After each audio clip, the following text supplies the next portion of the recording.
এর মধ্যে আপনার রুই আছে, মৃগেল আছে, তারপর কাতল আছে, তারপর বাটা আছে, মৃগেল আছে, এগুলি। জুলাই 7 হতে ডিসেম্বর 12 পর্যন্ত ব্রডব্যান্ড স্থাপন প্রকল্প দ্বিতীয় পর্যায়ে কার্যক্রম শুরু হয়।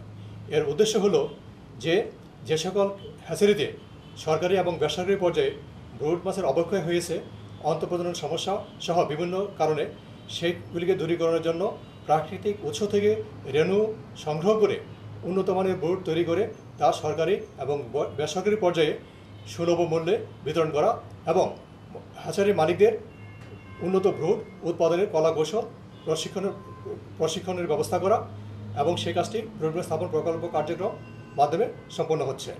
এবং সরকারি পর্যায়ের 20টি খামারে আধুনিকীকরণ, হ্যাচারির উন্নয়ন এবং প্রশিক্ষণ কেন্দ্র নির্মাণ এবং ইত্যাদির মাধ্যমে উন্নয়ন করে উন্নত ব্রড উৎপাদন এবং সেগুলি বেসরকারি পর্যায়ে বিতরণ করা। এই প্রকল্পের লক্ষ্যমাত্রা হলো প্রকল্পকালীন সময়ে প্রায় 95 মেট্রিক টন ব্রড উৎপাদন করে সরকারি এবং বেসরকারি হ্যাচারি মালিকদের নিকট বিতরণ করা, 35 লক্ষ পোনা উৎপাদন করা এবং প্রায় 5,000 কেজি উন্নত মানের রেণু উৎপাদন করা। ইতিমধ্যে আমরা প্রকল্পের 4র্থ বছর চলছে।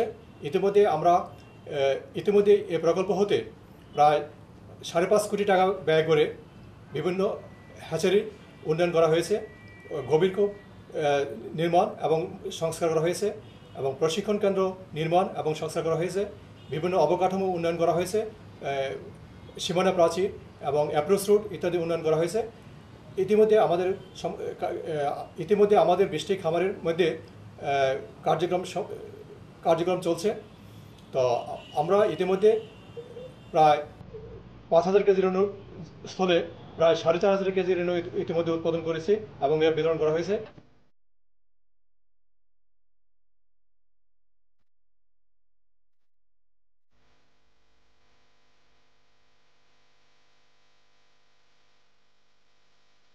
সরকারি ও বেসরকারি হ্যাচারিতে নদী উৎসের ব্রুদ ব্যবহার করে রেণু উৎপাদন করতে হবে।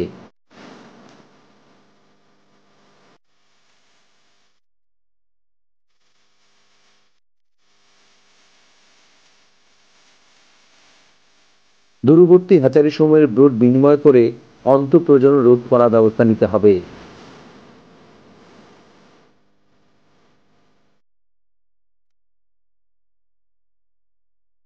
দ্রুত বর্ধনশীল ও রোগমুক্ত পোনা বাছাই করে ব্রুড তৈরি করতে হবে।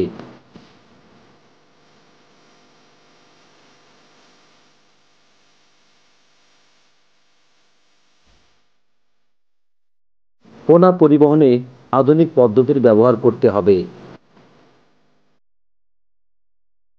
উন্নত ব্রুড ব্যবহার করে মানসম্পন্ন পোনা সরবরাহ নিশ্চিত করার ফলে দেশে মাছের উৎপাদন কয়েক গুণ বৃদ্ধি করা সম্ভব।